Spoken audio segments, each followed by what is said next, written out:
আসা হয়তো, কিন্তু এখন আসা হয় না। তো সিঁড়ি দিয়ে 2 তলা থেকে 5 তলায় উঠলে না অনেক হয়রান লাগে।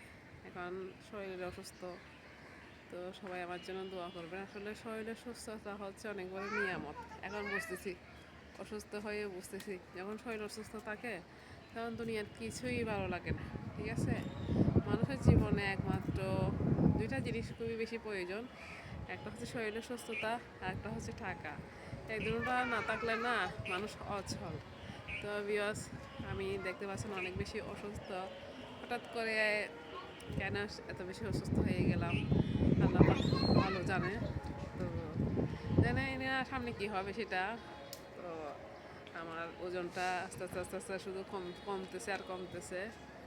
অনেকগুলো অসুস্থ ধরা পড়ছে, হয়তো বা হয়ে শেষ হয়ে আসছে, চলে যেতে হবে পরে। এতটুকু। আল্লাহ হাফেজ।